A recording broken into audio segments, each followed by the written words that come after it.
Pujari Lal Das is the court-appointed priest at the disputed Ram Janmabhoomi site. विश्व हिंदू परिषद ने मंदिर बनाने का कार्य शुरू किया है, इसके बारे में क्या सोचते हैं?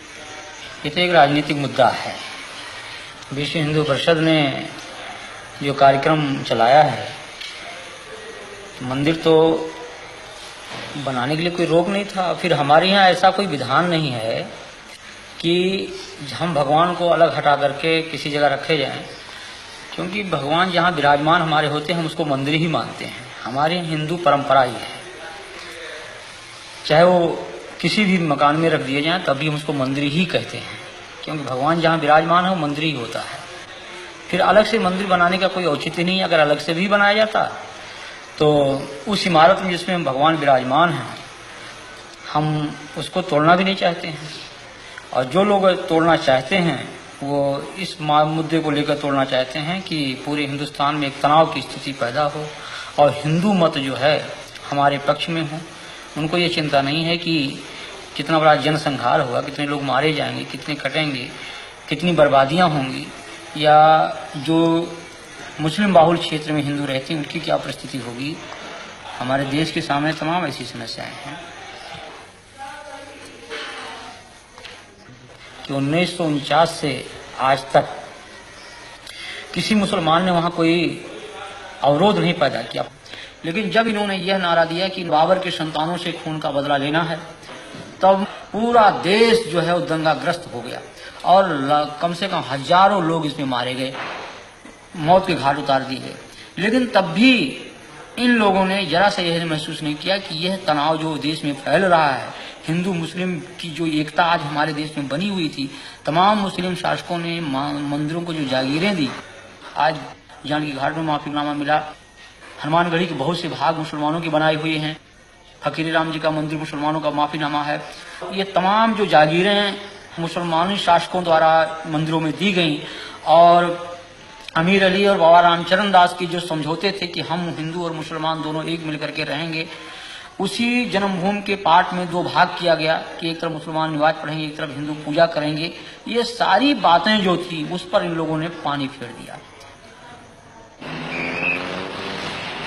अंदर में इस तरह से दंगे फैलाए गए, ये मात्र एक सांप्रदायिकता का दंगा कुर्सी और पैसे के लिए फैलाए गए, न कि ये राम जन्मभूमि के। मैं तो ये कहना चाहता हूँ, मैं राम जन्मभूमि मंदिर का पुजारी हूँ, मैं बिल्कुल सत्य कह रहा हूँ आपसे कि आज तक विश्व हिंदू परिषद के लोगों ने वहां पर एक माला भी नहीं चढ़ाया, भगवान की पूजा अर्चना तक उन लोगों ने नहीं करवाया वहां पर। और कब बल्कि उन्होंने व्यवधान डाला। हमने हाई कोर्ट में रिट दायर किया और रिट दायर करके तब वहां की भोग व्यवस्था चालू करवाया। तो यहाँ की जनमानस ने कभी इसको स्वीकार नहीं किया, लेकिन इसमें कुछ किराए के साधु जिनको पैसा चाहिए, पैसे पर खरीदे गए, रामशिलाएं घुमाई गई। उसके उन रामशिलाओं को उन लोगों ने अपना कमरा, अपना मकान बनाना शुरू किया, और काफी जन भावनाओं को उन्होंने दोहन करके और बड़ी बड़ी बिल्डिंगें तैयार कर ली। करोड़ों अरबों रुपए इन लोगों ने इकट्ठा किया, विभिन्न बैंकों में इन्होंने डाला, और लाखों रुपया उन्होंने व्यक्तिगत अपने खाते में इन लोगों ने डाला। तो लोगों की हत्याएं हो जाएं, लोग नष्ट हो जाएं, इससे इनको कोई मतलब नहीं। इनको मतलब पैसा मिले, कुर्सी मिले।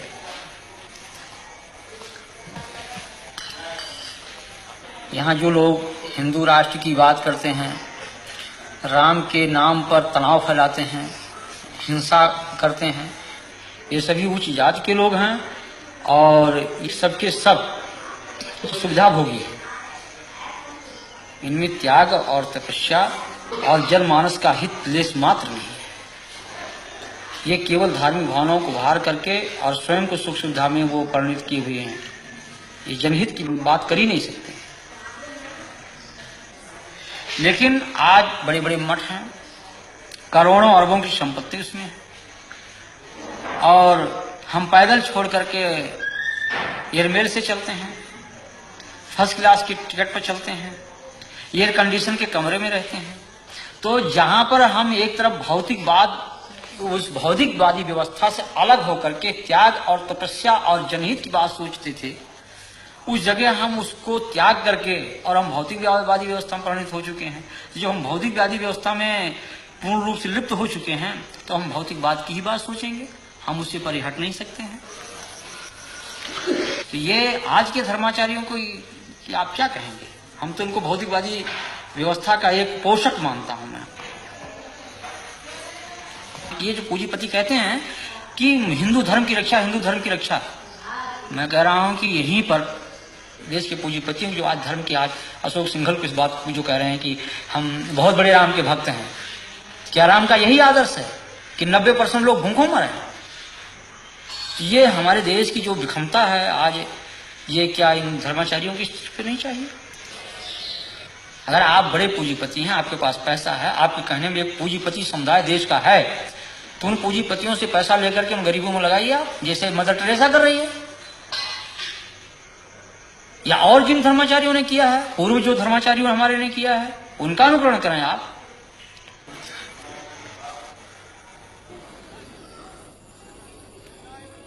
कि जनमानस को इसका विरोध करना चाहिए कि किसी की धार्मिक भावना पर ठेस नहीं पहुंचाना चाहिए।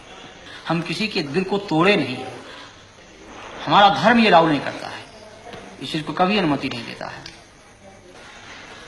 राम का हमारा ये जो आदर्श है राजनीति का, वो यही है कि जनता सुखी रहे, और जिस तरह से मुख में हम भोजन डालते हैं, पेट को मिलता, सभी अंगों को मिलता, उसी तरह से सारी जनता हमारी है, कोई उसमें छोटा बड़ा कोई उसमें ऐसा नहीं है।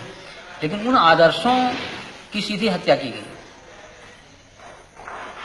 मगर साधु देखो जग बौराना, साच कहो तो मारन धावे, झूठे जगपतियाना। साधु देखो जग बौराना, हिंदू कहत है राम हमारा, मुसलमान रहमाना। आपस में दो लड़े मरत हैं, मर्म कोई नहीं जाना, मर्म कोई नहीं जाना। माला पहिरे टोपी पहिरे, छाप तिलक अनुमाना। बहुतक देखे पीर औलिया, पढ़े किताब कुराना। करे मुरीद कबर बतलावे, उनहु खुदा न जाना, उनहु खुदा न जाना। या विधि हंसत चलत है हमको, आप कहावे जाना। कहे कबीरा सुनो भाई साधो, कहे कबीरा सुनो भाई साधो, इनमें कौन दीवाना, इनमें कौन दीवाना।